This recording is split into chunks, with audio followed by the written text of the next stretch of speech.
alcohol recovery. And I'm here today with Tommy Streeter.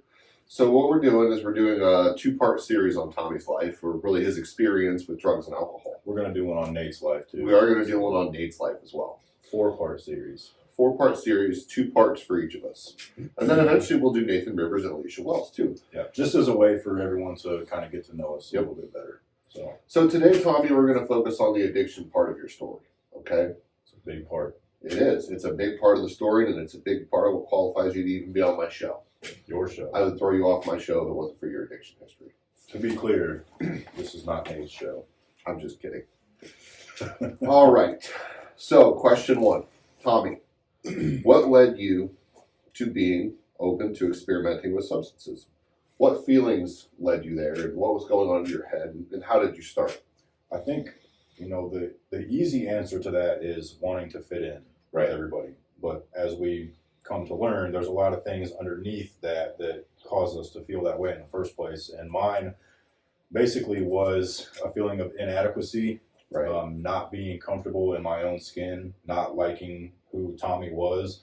Although, growing up, I had all the love and support from my family that I could ever ask for. I had friends. I had a lot of people that liked me and wanted to be around me. But for some reason, I was just not comfortable in my own skin. Yeah. So, and that didn't, wanting to fit in didn't just, manifest itself with drugs. It was anything before that, like, with wanting to play sports to fit in with people. Sure. I enjoyed it, but it was just, being around a lot of people I wasn't comfortable with that anyways, but I would, try to get out of my comfort zone and, trying to, like in elementary school, I was what they would have called a class clown because I wanted to make everybody laugh and I wanted everybody to like me because I didn't like myself. So I got in trouble in elementary school all the time. Like I was in the principal's office all the time because I was so willing to do stupid things to try to make people laugh and to try to make people like me.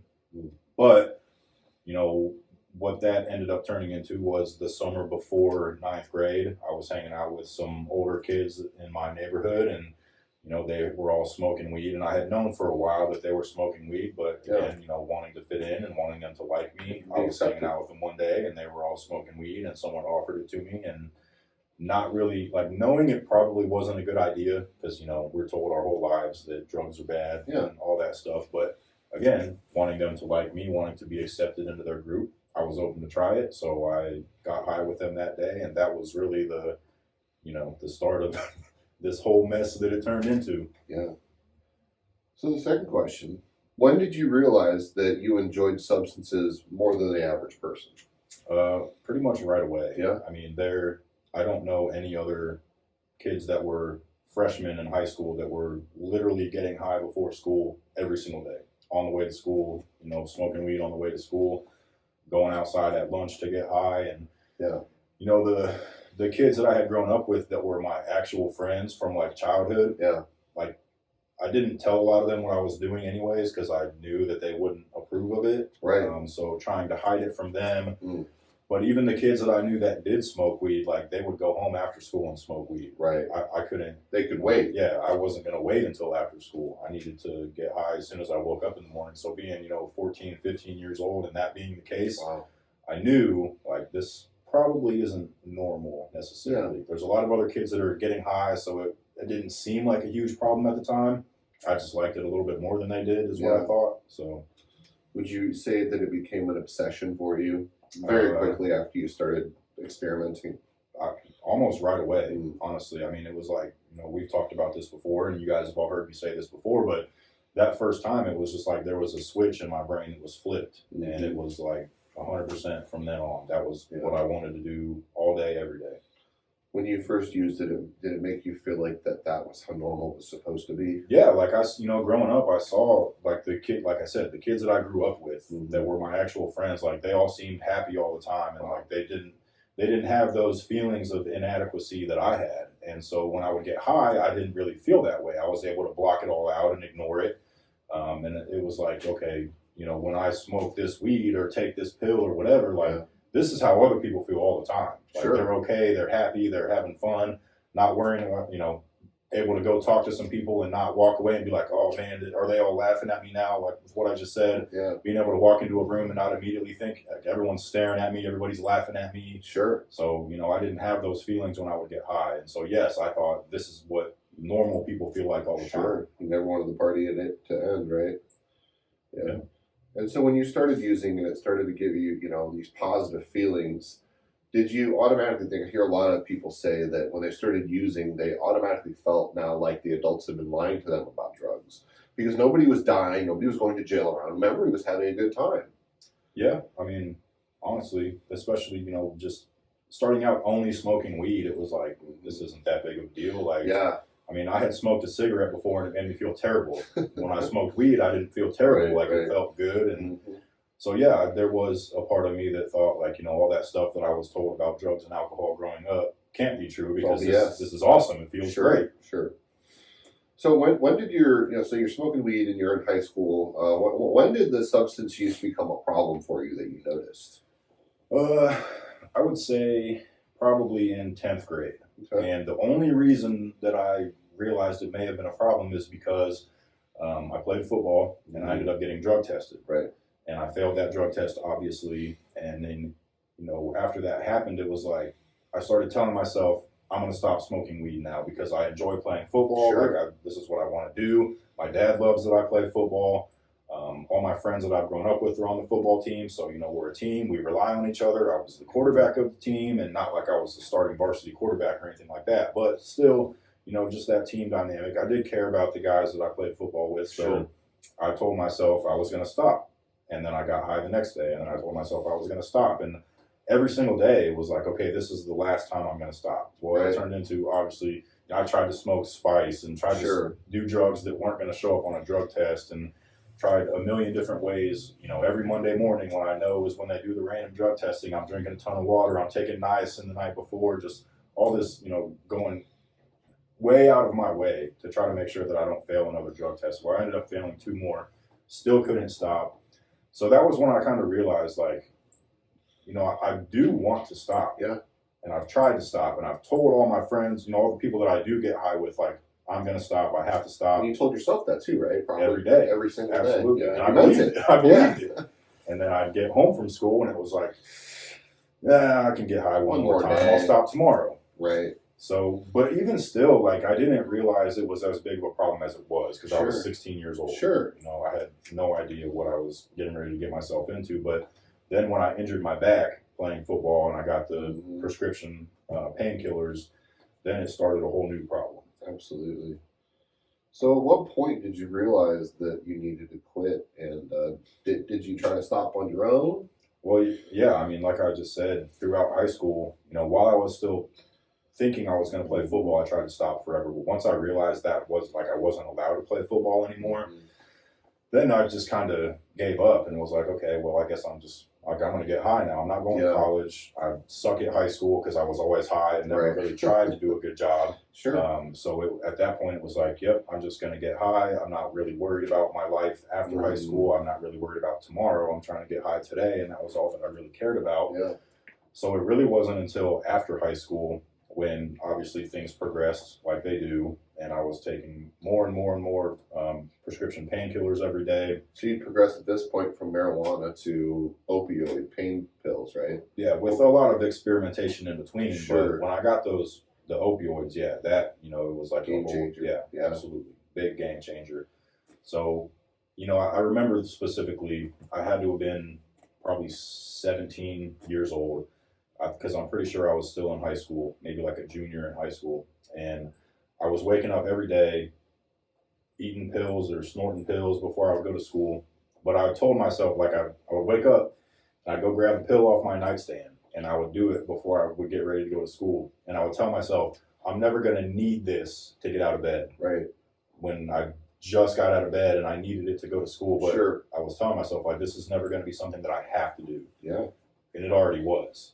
So it's like I knew, but I wasn't going to admit that to myself, or especially not anybody else. So it wasn't until I was, 21 and had been using heroin at that point for 3 years that was the first time that I actually asked for help. And I really didn't even ask for help. It was kind of forced out of me by my dad, who kept asking me, like, dude, what is going on? Like, you look Yeah. like shit. You weigh like Right. 150 pounds. You keep getting arrested. You haven't had a job for like 8 months. Like, Right. what is going on? And that's when I was like, right, if everybody else around me is now seeing that this is a problem, like my brother knew it was a problem, all his friends knew it was a problem, all my other friends obviously knew it was a problem. I had lost multiple jobs because of it. And so that was when I was like, okay, maybe I do need some actual help. So when I was either 20 or 21 years old, that was the first time that I actually went to a treatment center. So how old were you when you first started smoking weed? I had to have been 13, I think. It was the summer before freshman year of high school, 13, 14. So between 13 and 21, less than a decade, you went from smoking weed to using prescription pain pills to using IV heroin on a daily basis. Yep. And not being able to hold down a job, Yep. losing the sports you liked, family problems, Yeah, absolutely. experiencing homelessness. It's very powerful. Yep. Not a good time. Would not recommend it. Yep. 0 out of 10. 0 out of 10. So, what are some of the consequences that you could list briefly for us that are things, or situations or things that you did that you said?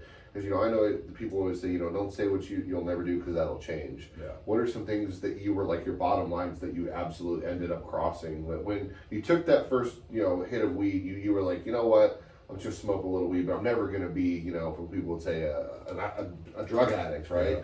What are some of those rock bottom points that you've hit? Well, for probably, probably not even a year, but maybe 6-9 months when after I had first started smoking weed, it was like, this is all I'm ever going to do. I'm just going to smoke weed. I'm not going to take pills. I'm not going to do cocaine. I'm not going to, obviously not going to do meth or heroin, because what kind of an idiot would I have to be to do meth or heroin?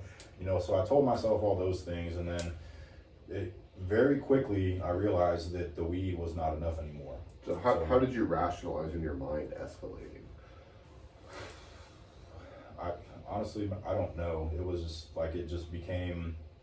Was it like, I tried weed, everybody said the weed was bad for me and that didn't hurt me, so pain pills, everybody's freaking out about that too? It's a bunch of crap. I honestly think that I got to a point where I just didn't care. I just wanted to, the weed wasn't getting me high enough. Wasn't stopping the feelings in here. Yeah, all that stuff that the weed quieted at first, it didn't quiet it for very long. Yeah. So then I became, more willing to try different things, and the pills made it so easy back then. I mean, you know how easy it was to get a Vicodin off the street back then, just as easy as it was to get weed. 2009, it was like, absolutely. It was nothing to find a pill. So, but, with the way that pharmaceuticals are marketed as well, it was like, you have a problem, take a pill. Not that big of a deal. Right. So that was certainly part of it. And, if taking one makes me feel better, taking 4 is going to make me feel 4 times as good. Right. So in that sense, it was very easy to rationalize, but there was also a part of me that was just like, I just want to be higher than I am right now. And it got to the point where I was willing to do whatever it takes to get to that. But once I was so physically and, not only physically, but mentally and emotionally addicted to the painkillers as well, they got very expensive. They kind of dried up on the street. The guy I was buying them from one day went to jail. Of course. And that was when I was introduced to heroin for the first time. And it was like, okay, you can spend $100 on these 7 pills every day, or you could spend $100 on some heroin, and you get way higher. So out of necessity, you had to switch to heroin. Yeah, for sure. And so while you were doing heroin, I know you lived in an RV with no running water, right? Yes, there was a time. So this was after the first time I went to treatment. I came back home. I relapsed because I took 0 recommendations. I came home with knowing I was going to keep smoking weed, knowing I was going to keep drinking. Just told myself I wasn't going to do pills or heroin anymore. And obviously we know how that works out. So I wound up doing heroin again, getting kicked out of my house. And the place that I worked at, the guy that owned it had a old RV that was sitting out back, and I told him what was going on, and I never told them that I was addicted to heroin, but they knew there was something pretty serious going on. How could you not know? It's kind of hard to hide, especially when you have a full-time job and you're only there half the time. Because the other half the time you're either sick or on your way to get some more heroin. So right. Yeah, they let me stay in this RV back behind their building for, I don't know, a few months. I was out there, but yeah, there wasn't water in it, wasn't electricity in it, but I had a roof over my head and I had heroin, so that was really all that mattered. So you were so addicted that really you just felt like as long as you had heroin, it didn't matter what was happening around you. The world could be on fire. Yep. you'd be okay. Yep, I didn't care about where I was gonna get my next Wow. meal from, my next drink of water. Yeah. Didn't care what I was doing to my family, and it's not that I didn't care that I was hurting my family, but I thought I was only hurting myself because I'm not hurting them. They're still living their lives. Right. Like they're in their nice house and going to work and doing You their probably thing. thought they couldn't understand your pain, Yeah. what you're going through. Yeah, for sure. And I didn't really want them to either, Right. obviously, because why would I ever want my family to know how terrible my life is? Yeah. So yeah, that was, as long as I had a bag of heroin, Yeah. nothing else mattered. What was the most serious consequence you suffered from your heroin addiction? Your drug addiction in general? Substance use disorder. Really, hurting my family was probably the worst thing. Yeah. There's other really terrible things that happened, Sure. obviously, and being homeless, and there's something that I share all the time that I actually was told while I was in treatment, that if the drugs don't kill you, the lifestyle will. I learned that in a very real way.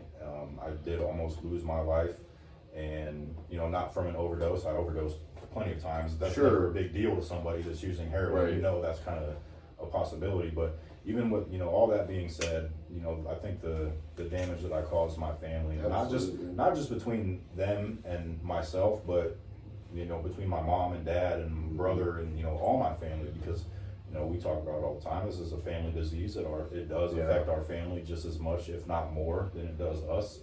So I would say that was probably one of the more serious things, and that's something that we should talk about in the future. Is that kind of that family dynamic. Yep. While you're in active addiction, compared to once you get into recovery and Yeah. have an opportunity to start mending some of those relationships. Yeah, absolutely. They say that addiction is measured in broken relationships, and I'm sure you experienced that firsthand. Yeah, absolutely. And after going to treatment 7 different times, finally deciding that I don't want to live like this anymore. Because for the longest time, my mindset was, I'm a heroin addict. I'm going to die a heroin addict. Sure. How many heroin addicts do you know that live to be 40 years old? Not many. Not many at all, unless they get sober. Right. So I knew, my mom even knew that I was going to die. My mom told me that she had accepted the fact that I was going to die, and she knew that when I did die, that I wouldn't be miserable anymore, and then she would be able to just be at peace with it, because Right. I wasn't miserable anymore. She was going to be miserable because I was dead, Yeah. but she was able to, accept that and make peace with it. So I knew I was going to die from a heroin overdose. Well, then when I almost died of something that wasn't a heroin overdose, it was a bit of a wake-up call to me, and that was Sure. really when I ultimately decided that I do not want to live like this anymore. Being homeless and starving is absolutely no fun. The drugs aren't working anymore. They're causing far more problems than they're solving for me. So that was, I decided to go back to treatment shortly after that incident, and actually took some recommendations from the people that worked at the treatment center, got heavily involved in Alcoholics Anonymous, got a sponsor, worked the steps, did everything that I was told to do. And when I stopped doing what I thought was the right thing to do, it ended up working out. Wow. So far, up to today. We have this today. Yep. All right. Well, great. Anything else you'd like to add, Tommy? No, I don't think so. I'm excited to do this to you next time. Awesome. And then we'll get part 2 of Tommy's story coming to you very soon. The part where we're going to focus on recovery and redemption. The good part. So you've heard the tough part, which has made Tommy the man that he is today, that we're very grateful for. But the next part will be a happy part of the story. So we thank you guys for watching, and we look forward to putting out our next video. So like, share, leave us a comment, send us a message. We appreciate you guys. Yep. Take Thanks, care. guys.